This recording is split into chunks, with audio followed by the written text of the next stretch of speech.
So today is the first expert panel that we have assembled to listen intently to the expertise that already exists and then start that process of building consensus.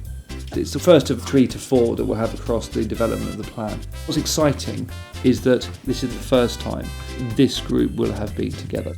The first thing we'll do is to agree the vision from the eyes of a kid, what my perfect experience is with food. Let's all agree what great looks like.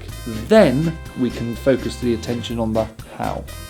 In true consulting style, we've got as many post-its up on the wall, which is a brain dump from how we think a kid wants to see it. One of my managers always says that when she's running a restaurant, and we say this to all school cooks, go and sit as if you were a customer in the dining room and see what it's like from the customer's point of view, because then you'll know why people are or are not eating your meals.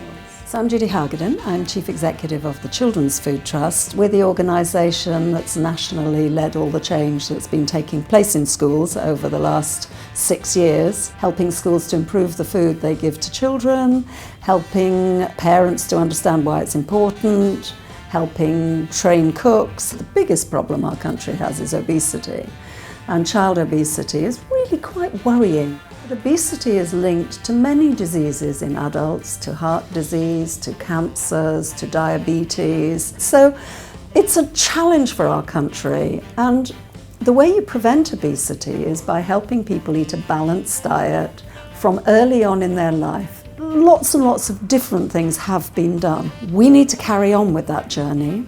We need to constantly tinker with what's working and what isn't. So the catering manager has to be part of all of this. If they're not, then it won't work.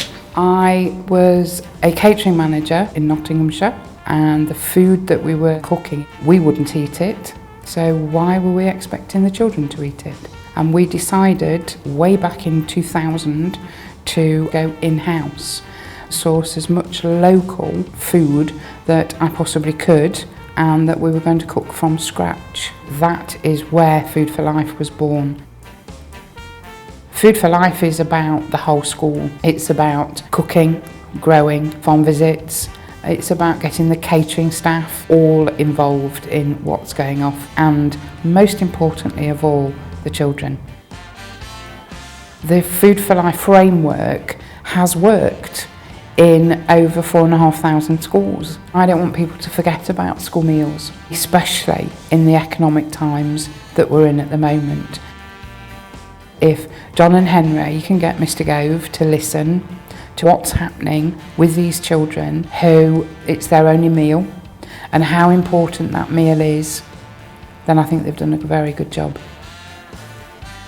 Food can have a role in all aspects of school improvement, it seems to me. The Food for Life partnership. It's a partnership led by the Soil Association. The other partners are Garden Organic, the Health Education Trust and the Focus on Food campaign. The school's programme has a framework of an award scheme, and head teachers tell us that this framework gives that sufficient structure to help and enable schools to approach the programme in a way that suits them. We've had a significant impact on school meal take-up and a significant impact on free school meal take-up. 45% of parents are reporting eating more fruit and veg themselves. Head teachers will talk about impact on behaviour. Absences are reduced. It's a way of engaging communities. We have to aim for a much higher take-up.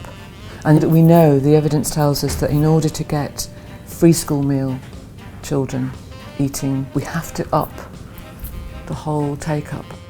For Henry and John, with their business brains, they'll know that it's numbers that provides the survival of the school meal service.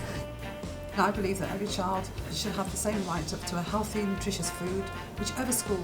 Well, LISA started in 1990 as the Local Authority Caterers Association. We are the one voice for the industry, providing something like 3 million meals a day throughout all the providers who are members. Also, we have the suppliers and the food chain as members, some key large household global names, like Birdseye, for example, Mars with the Dolmio range, So it's items that we use on the school menus, but also when people are out shopping with mum or grandma on the weekends, it's household names as well. We have had other action plans. I hope this is going to be slightly different. We're a pretty passionate bunch of people around that table. We come at it differently, but it is the same aim, to provide healthy, nutritious food for children the way we can. If we do burgers on a special day, we're standing made 200 burgers a day from fresh. So you can bring those ideas from outside and balance them to bring them inside to a school environment. My name's Sarah Owen. I'm the catering manager of Stoke Newton Secondary School. We have on roll about 1,400 children. We get a good 900 children in for dinner, which is very good. When I first come here, this was like a fast food chain. It was chips, burgers, hot dogs. Our old headmaster, he approached me and said, can we change this? It took us a good year, introduce all the old fashioned cooking from fresh, and where we are today is fantastic. We take a lot of input from the children. We sit down and have a chat with them now and again. Is there something else you like? Is there something new in the high street that we might be able to bring into the school? We all work together and then we can produce what the children want.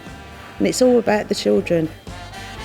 School is responsible for communicating about school food. I mean, obviously there's lots of different people that need to be walking the talk, and it's the catering manager, it's the head teacher, there's lots and lots of different people. School Food Matters started in 2007. It began out of a selfish desire to fix up school food in my children's school. It was very much a parent-led initiative. 4 years down the track, we managed to change the service from a regenerated frozen meal to cook fresh in 30 different primary schools. Obviously the big obstacle which was chucked at me a lot was price. How could we do this? And miraculously the price came down. It's very frustrating for campaigners who do fantastic work with the government of the time to have it undone by subsequent governments. So wouldn't it be great if school food was above party politics? I firmly believe that the framework for any school food provision are standards, because I believe that schools need somewhere to start. Ever since I've met Henry and John, I've been saying standards and food education, and I mentioned standards and food education, and I will keep singing from the same hymn sheet.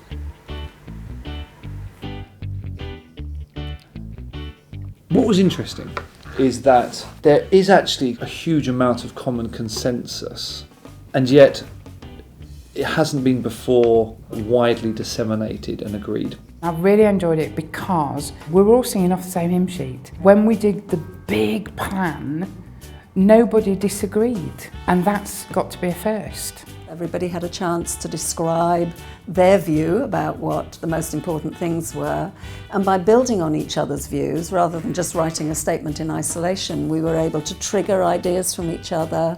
So I think the team have got some great ideas there to put together into the vision for the future. And there was enormous synergy in the views. It was great. It's not about scoring points, it's about children. We have attempted to act with positivity, and I think we have seen that return to us in spades in terms of the desire for people to work together. So I couldn't be more happy in terms of how it went.